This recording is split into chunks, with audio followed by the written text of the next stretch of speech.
जीतने वाले कोई अलग काम नहीं करते, वे हर काम को अलग ढंग से करते हैं। नमस्कार दोस्तों, मैं हूं आपका दोस्त संतोष। मैं आपको आज एक ऐसे बिजनेस के बारे में बताऊंगा जिसे आप बेहद कम खर्चे में और अपने घर से स्टार्ट कर सकते हैं। जी हाँ दोस्तों, वो बिजनेस का नाम है टिफ़िन सर्विस बिजनेस। दोस्तों, टिफ़िन सर्विस बिजनेस को हम 7 गोल्डन रूल से समझाएंगे, यानी 7 पॉइंट में आपको स्टेप बाय स्टेप समझाएंगे। तो दोस्तों, आप वीडियो पे बने रहिए। अगर आपने सब्सक्राइब नहीं किया है तो चैनल को सब्सक्राइब करें। वीडियो अच्छी लगे तो लाइक ज़रूर करें।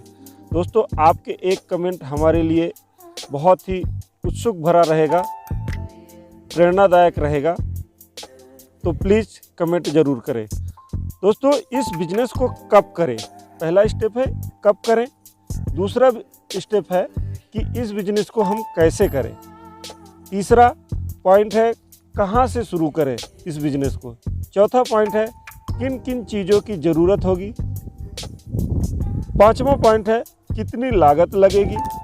छठा पॉइंट है हमें रजिस्ट्रेशन करना है, लाइसेंस लेना है या नहीं लेना है। और सातवां पॉइंट है कि अपने बिजनेस का मार्केटिंग हम कैसे करें और उसकी मेनू लिस्ट किस तरह से तैयार करें, सर्विस कैसे दें। पहला पॉइंट है कि इस बिजनेस को कब शुरू करें। तो मैं बताना चाहूँगा दोस्तों कि इस बिजनेस को शुरू करने के लिए आपको कोई टाइम टेबल की ज़रूरत नहीं है। आप थोड़ा सा सर्च करिए कि आपके एरिया में टिफ़िन बिजनेस चल रहा है या नहीं। अगर लोगों का चल रहा है तो आपका भी चलेगा। तो दोस्तों, आप आज से ही इस बिजनेस को शुरू कर सकते हैं। दूसरा पॉइंट है कैसे करें। लोगों के विचार में आता है कि मुझे खाना बनाना आता नहीं है, मैंने कभी इस बिज़नेस को किया नहीं है। तो मैं आपको दोस्तों बताना चाहूँगा कि मैंने जब बिज़नेस को शुरू किया तो 2 टिफ़िन से शुरू किया था। आज की डेट पे लगातार टिफ़िन सर्विस की मांग आ रही है, क्योंकि मैं क्वालिटी और क्वांटिटी पे फुल जोर कोशिश करता हूँ कि जो खाना मैं खुद खाऊँ उसी खाने को मैं अपने कस्टमर को प्रोवाइड करूँ। तो आपको अगर बनाना आता है तो आप करिए, नहीं तो आप एक कोई कुक हायर करके और इस बिजनेस को आप स्टार्ट कर सकते हैं। नंबर 3, कहाँ से करें। दोस्तों, मैं बताना चाहूँगा कि इस बिजनेस को आप अपने घर से स्टार्ट कर सकते हैं, अपने छोटे से किचन से स्टार्ट कर सकते हैं। अगर आपके पास घर में किचन की व्यवस्था नहीं है तो आप कहीं छोटी मोटी जगह में छोटा सा एक रूम रेंट पे लेके, दुकान रेंट पे लेके आप वहाँ से बिजनेस को स्टार्ट कर सकते हैं। दोस्तों, इस बिजनेस में इतना मज़ा आएगा कि आपको बंद करने का दिल ही नहीं करेगा। क्यों?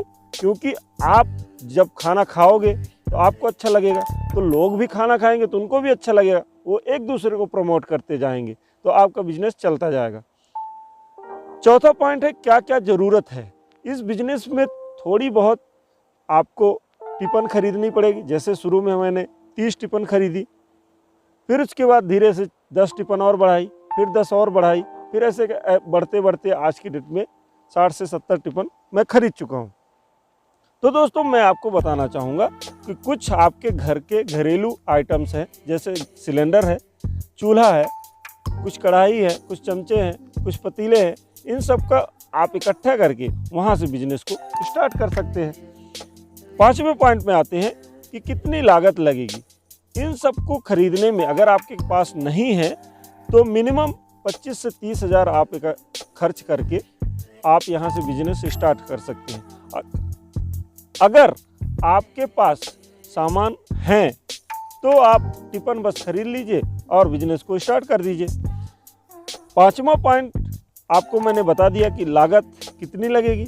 6ठे पॉइंट पे आते हैं कि आपका रजिस्ट्रेशन कराना है या नहीं, फसाई का लाइसेंस लेना है या नहीं। तो मैं आपको बताना चाहूँगा, जैसे जैसे आपका बिजनेस रन कर जाता है और आपको लगता है कि मैं इस बिजनेस को चला सकूँगा और चलेगा, तो आप अपने एरिया का रजिस्ट्रेशन करा लें, सोसाइटी से लेके कुछ अप्रूवल ले लें, कुछ नगर निगम से ले लें, और उसके बाद एक फसाई का लाइसेंस के लिए आप आवेदन दे सकते हैं और उसका लाइसेंस ले लें। तो इससे क्या होगा कि आपके ऊपर किसी का आरोप नहीं आएगा। 7वां पॉइंट है मेनू और अपने बिजनेस को किस तरह से हम प्रमोट करें। तो सबसे पहले हम किस तरह प्रमोट करें उसके बारे में आते हैं। दोस्तों, अपने बिजनेस को मैं अपने जो खाने की क्वालिटी है, अपनी हाइजीनिक हेल्दी फूड्स, साफ सफाई, पानी की प्रॉपर व्यवस्था, बर्तन धोने के प्रॉपर व्यवस्था और बनाने के लिए बिल्कुल हाइजीनिक रखेंगे तो लोगों को पसंद आएगा। जब लोगों को पसंद आएगा तो वो एक दूसरे को बताएंगे, तो वहाँ से आपका बिजनेस जल्दी बढ़ेगा। दूसरा, आप एक जरिया और अपना सकते हैं कि आप अपने किचन सर्विस की एक टेम्पलेट चिपकाएं और कुछ पेपर में ऐड देकर कर सकते हैं, या आप अपना विजिटिंग कार्ड चिपकाएं, बनवा लें और उसे आप हैंड टू हैंड दें।